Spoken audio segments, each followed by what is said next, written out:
जो महात्मा जी का ऋण चढ़ा हुआ है इस ऋण से हमें पूर्ण कर दो।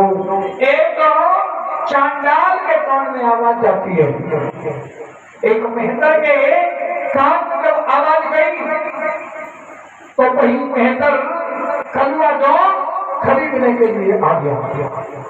महात्मा जी बताओ इनकी क्या कीमत है? हरिश्चंद्र ने कहा 10 लाख सोना। उस मेहतर ने 10 लाख सोना निकाल करके हरिश्चंद्र को दे दिया। लो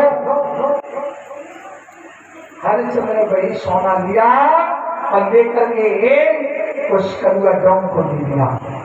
कलुआ डोम से वो सोना लिया और वही सोना लेकर के विश्वामित्र महाराज को दे दिया। विश्वामित्र महाराज से कहा महात्मा जी तुम्हारा 20 लाख सोना पूर्ण हो गया। विश्वामित्र महाराज ने कहा इसके साथ तुम भिगोगे? अरे इसके शरीर से दुर्गंधी आ रही है, ये तुम्हारा स्वामी, तुम इसके सेवक बन गए। अगर किसी ने इसने ये कहा कि हमारे चरणों की सेवा करो तो तुम्हें चरणों की सेवा करनी पड़ेगी। और अगर मन में तुम्हारी गिलानी हो गई तो याद रखना धर्म से पतित हो जाओगे। तुम कहो तो हम बेच लें और तुम न कहो तो हम नहीं बेचेंगे। हरिश्चंद्र ने कहा क्या इस राशि में अब हमें कोई नहीं खरीदेगा? अगर कोई और खरीदने वाला हो तो और के साथ हमें बिल्कुल। प्रवीण कुमार चांडाल ने कहा नहीं, जिसे मैं पकड़ देता हूँ फिर इस राशि में उसे कोई खरीदने वाला नहीं है। हरिश्चंद्र ने कहा तो ठीक है, अगर अब कोई खरीदने वाला नहीं है तो हम तुम्हारे साथ ही लेकर के चलेंगे। आज वही प्रवीण कुमार चांडाल हरिश्चंद्र को खरीद लेता है और लेकर के घर चला गया। धीरे धीरे समय व्यतीत होगा। प्रमाण तो ये मिलता है कि 10 दिन हो गए हैं हरिश्चंद्र को, अभी भोजन नहीं मिला।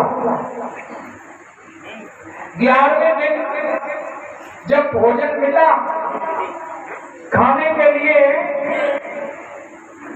जब बैठे और तब तक क्या हुआ कि वही विश्वामित्र महाराज ब्राह्मण का भेष बना करके आ गए। अरे भैया कोई दाता हो मुझे भोजन दे दो, आज मैं 15 दिन का भूखा हूँ। 15 दिन का बहुत जोर से हमें भूख लगी है। हरिश्चंद्र ने देखा हमें तो 11 ही दिन हुए और किसे हमने भोजन नहीं पाया, केवल पानी को पी लिया। आत्मा में बड़ा संतोष है। जब फिर दूसरे दिन भोजन मिला विश्वामित्र चांडाल बन करके आ गए। अरे भैया मैं 20 दिन का भूखा हूँ, कोई दाता और मुझे भोजन दे दे।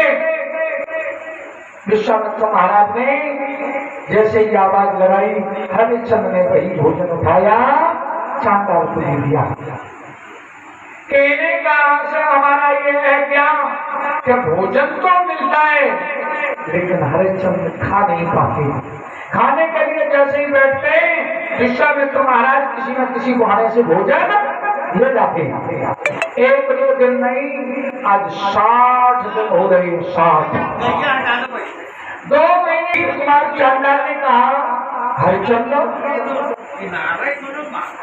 मेरे हरिश्चंद्र जो है गंगा जी से जल लेने के लिए जाते हैं। घड़े को जाकर के डुबोया, घड़ा गंगा जल से भर गया। अब उठाते लेकिन वो घड़ा उठता नहीं। अब विचार करना, जिसको 60 दिन तक भोजन न मिले, 2 महीने तक भोजन न मिले, क्या उससे घड़ा उठ सकता है? शरीर में ताकत नहीं है, कोशिश तो बहुत करते हैं लेकिन वो घड़ा नहीं उठता। सवेरे से दोपहरी हो गई, घड़ा नहीं उठा पाया। तब तक क्या होगा कि उसी घाट पर तारा आ गई जल भरने के लिए। हरिश्चंद्र ने देखा कि हमारी पत्नी तारा आ रही है। अब ये घड़ा उठ जाएगा, तारा थोड़ा सा सहारा लगा देगी तो ये घड़ा उठ जाएगा। तारा आई, तारा ने आकर के घड़ा को डुबोया, घड़ा भरा और भर करके उठाया, सिर पर रखा और तारा चल पड़ी। हरिश्चंद्र ने आवाज लगाई, अरे तारा